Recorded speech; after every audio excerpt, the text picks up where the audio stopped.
a while since I was in school. Never really liked it, you know? Far too much learning. And this was back in the good old days, when falling over would result in your teacher calling you an idiot. There was very often broken glass on the playground, and even a stab wound could be made better by rubbing dirt in it. And that was just during break time. After that, you'd all file into an asbestos-ridden classroom to be taught about cool stuff like the ancient Egyptians and the solar system. But then it was also quite religious too. Assembly would begin by singing hymns and end with a prayer. I once got in trouble for saying I didn't believe in God. You don't get any of that now. There are far too many religions floating around, so it's been replaced by something equally tedious. Queer inclusivity. You know, because of all those gay 6-year-olds. I don't understand why this is a thing. But luckily for me, I have Lindsay of Queer Kid Stuff to help me create a more LGBT-friendly space and to teach the next generation of children not how to think, but rather what to think. Hey there, friends. Welcome to Queer Kid Stuff. I'm Lindsay. And I'm Teddy. Poor old Teddy. Looks like he's going to be getting more than just a classroom tip, eh? Today, we're talking to the grown-ups and educators. Okay, so you're going to be educating educators, are you? Geez, the hubris on these people. And if you're talking to the grown-ups, as you put it, why do you still have the bear? I thought it was a device for communicating with the children on their level, unless... Lindsay actually thinks Teddy's real. I mean, Teddy is real. Obviously, we need to save him, people. We're talking about a few tips for keeping classrooms queer inclusive. That sounds cool. No, Teddy. Pogs are cool. Queer inclusivity in classrooms is just another way of making a big deal out of something that isn't a big deal. There was a time when someone would say, "Oh, I'm gay," and you'd be like, "Alright." But now that person's more likely to say, "I'm gay. Ask me about it." And you have to be all, "Oh, you're so brave. I love gay people. I watch the Ellen DeGeneres show. Look at the rainbow flag emoji I have by my name on Twitter." And they'll work it into conversation too. Like you'll be out having a meal and the waiter will say, "Can I get you any drinks?" And the person you're with will be like, I'll have a Bacardi and Coke in a tall glass with a straw, but no ice because I'm gay." And then the waiter has to be all, "Oh, you're so brave. BuzzFeed's my favourite website. I have a cousin who's gay. Maybe you know her. She's got blue hair." I mean, if sexuality isn't a choice, why do we have to be seen praising it like it's some kind of achievement? And that's just sexuality, not the word queer, which used to mean weird. Who decides when a word is no longer offensive to certain people? Is it one guy sat in his bedroom with a cup of lukewarm coffee and a stopwatch? That was quite the tangent. Moving on. Queer Kid Stuff.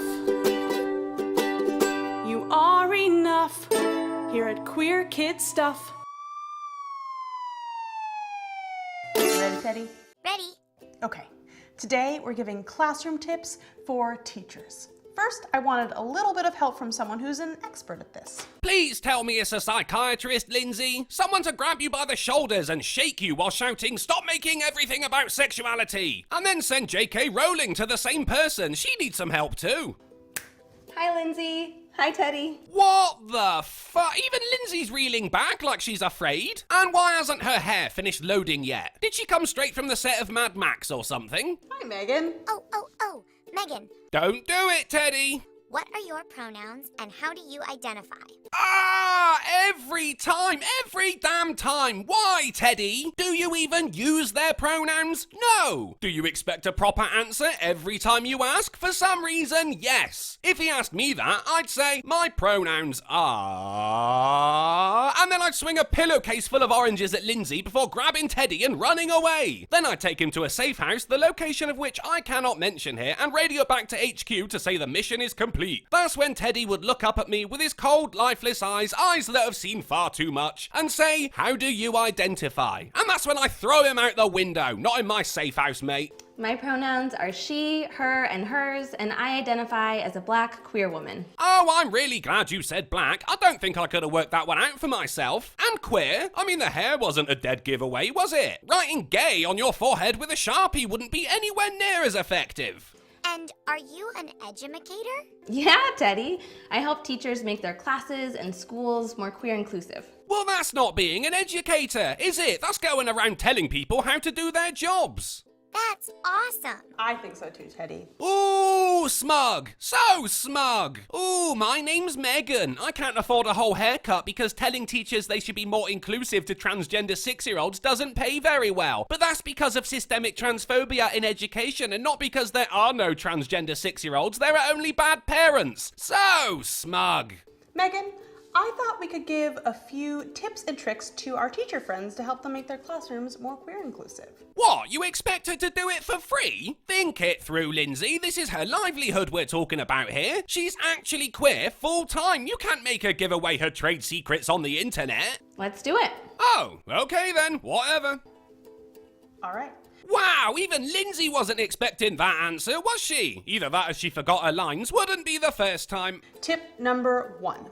Instead of saying boys and girls, say friends. But why? They aren't swear words, no matter how much you wish they were. I'd have thought teaching them how to read would be a bigger priority than confusing them about their own gender. And what if you're teaching, I don't know, fractions? You'd have to say, oh, half the people in this room are friends and the other half are also friends. Or pals. Or my esteemed colleagues.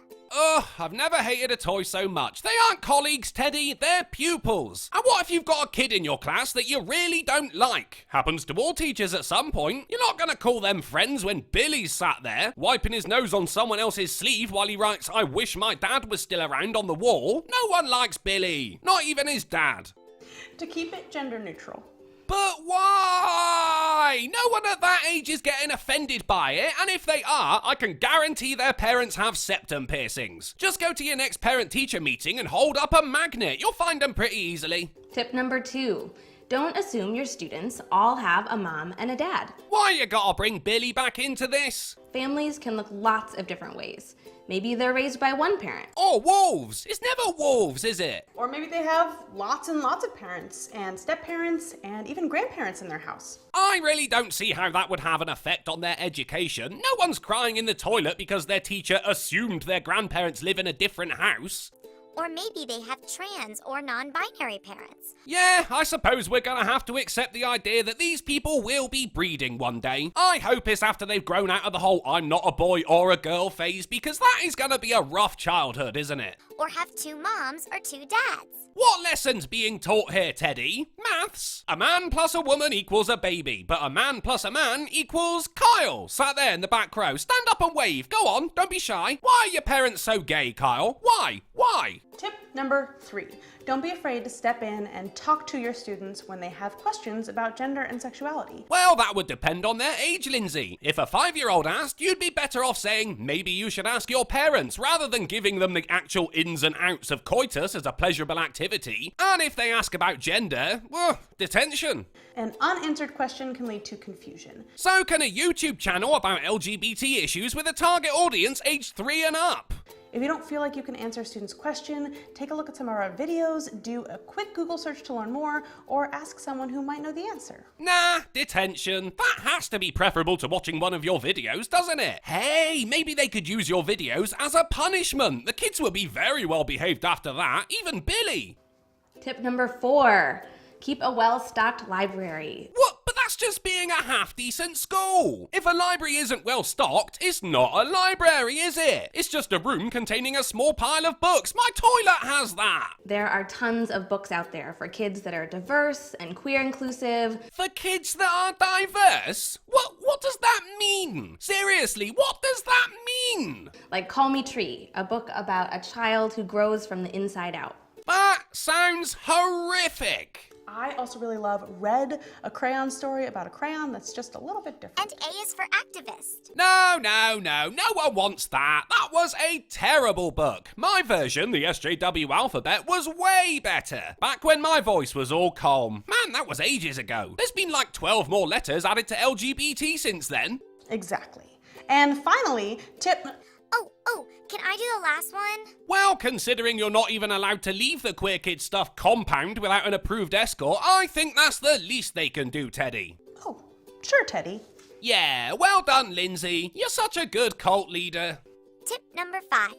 Tell your students your pronouns and ask them for theirs. No! Why, Teddy? Why? It's a really great practice for kids to share their pronouns. Practice for what, Megan? For getting offended when someone doesn't ask? What kind of school is this? The library's empty, someone's crying in the bathroom because their teacher thought their grandparents live in a different house, the kids are going around saying he, his 30 times a day, and Billy only stopped writing on the walls about his absent father when Kyle said he could have one of his. And those are our tips. Ah, there is a God. Takes a lot for me to say that, especially having grown up in a time when, as I mentioned, singing hymns and praying were mandatory in school. But even that's preferable to what kids are having to go through with the education system now. Next on the curriculum, RuPaul's Drag Race. Thanks for watching, guys. Please consider becoming a patron as, well, it should go without saying that I don't put myself through Queer Kid Stuff videos for the joy of it. And check me out on BitChute, which is just like YouTube, but doesn't screw over its creators every chance it gets. The links are in the description, and remember, homeschooling's about to get real popular.